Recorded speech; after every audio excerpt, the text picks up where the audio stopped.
নমস্কার বন্ধুরা, আমি গোপাল আর আপনারা দেখছেন রিয়েল গার্ডেন। তো আজকে চলে এলাম আমরা একটা নতুন ভিডিও নিয়ে। গাছে কীটনাশক স্প্রে। গাছে আমরা কি কীটনাশক স্প্রে করব, কখন করব, কিভাবে করব, কেন করব। গাছে আমরা কীটনাশক স্প্রে করব গাছে বাংলা কথায় রোগ পোকা মুক্ত রাখতে। বর্ষার সময় কীটনাশক আমাদের স্প্রে করতেই হবে। এবার আপনি কি কীটনাশক স্প্রে করবেন, এটা আপনার ব্যাপার। আপনি কি ধরনের কীটনাশক স্প্রে করবেন। আপনি জৈব করতে পারেন, আপনি রাসায়নিক করতে পারেন। তো আমি সাধারণত জৈব কীটনাশকই স্প্রে করি, কারণ যেহেতু আমার ছাদ বাগানে আমার গাছের ফল আমি খাবো, আমার পরিবারের লোক খাবে এবং আমার বন্ধু বান্ধব খাবে, সেই ক্ষেত্রে আমি আমার গাছে জৈব কীটনাশক ব্যবহার করি। এবার কিছু কিছু সময় আছে আমাদের রাসায়নিক কীটনাশকে যেতেই হবে, কারণ রাসায়নিক কীটনাশক ব্যবহার না করলে সেই পোকাগুলো যেমন যাবেই না।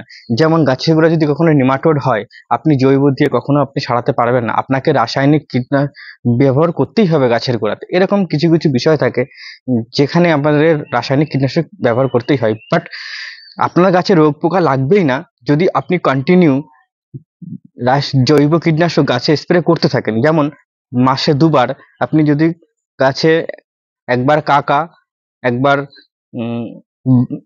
কাটাপ্পা কীটনাশক অল্টারনেট করে যদি আপনি ব্যবহার করেন, আপনার গাছে রোগ পোকা লাগবেই না, এটা আমি গ্যারান্টি। তো চলুন যাই, আমরা দেখি আমরা কিভাবে, কতটা পরিমাণে, কোন কীটনাশক কিভাবে ইউজ করব, আমি আজকে পুরোটাই আপনাদের দেখিয়ে দেবো। তো এখনো যারা আমার চ্যানেলটি সাবস্ক্রাইব করেনি, অবশ্যই চ্যানেলটি সাবস্ক্রাইব করে রাখবেন আর পাশে থাকা বেল আইকনটি দাবিয়ে রাখবেন, কারণ আমার ছাড়া ভিডিও সবার আগে আপনার কাছে যাতে পৌঁছে যায় এবং আপনি যেন সবার আগে দেখতে পারেন, সেই ক্ষেত্রে আপনি পাশে থাকা বেল আইকনটি অবশ্যই দাবিয়ে রাখবেন। তো চলুন যাই মেইন ভিডিওতে, যে কোন কীটনাশক স্প্রে করব এবং কতটা পরিমাণে দিয়ে কিভাবে স্প্রে করব। তো আপনারা দেখতে পাচ্ছেন আমার হাতে দুটো জিনিস, কি একটা হচ্ছে কাকা কীটনাশক আর একটা হচ্ছে স্প্রেয়ার।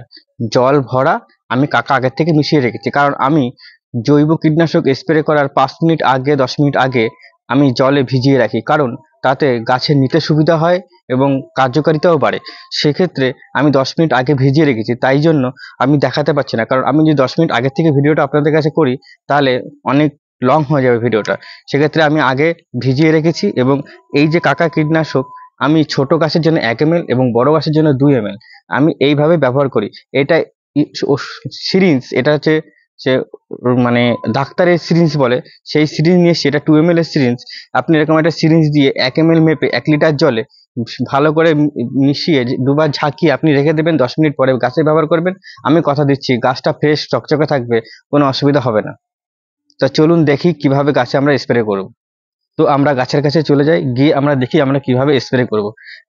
সমস্ত গাছে আমরা স্প্রে করব ঠিক এইভাবে, আমরা প্রত্যেকটা গাছে এইভাবে স্প্রে করে দেবো। আপনার কাছে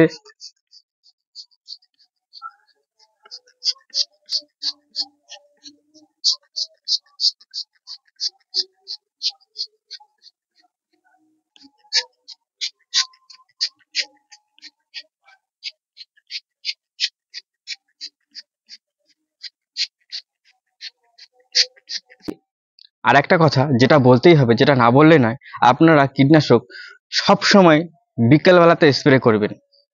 আপনারা ক্যামেরাতে দেখে বুঝতেই পাচ্ছেন বিকাল হয়ে গেছে, আকাশে অন্ধকার নেমে আসছে, পুরো বিকাল, এখন 5:30 6টা বাজে। আমি এই সময়টা স্প্রে করছি এবং আপনাদের সামনে আমি এই সময়টাই তুলে ধরলাম যে আমি কখন স্প্রে করি। ভিডিওটা ভালো লাগলে অবশ্যই লাইক করবেন, শেয়ার করবেন, কমেন্ট করবেন। আর আমি আপনাদের ছোট ভাই, পাশে থাকবেন যাতে আমি আরো ভালো ভালো ভিডিও আপনাদের সামনে উপস্থাপনা করতে পারি। তো নমস্কার, সবাই ভালো থাকবেন।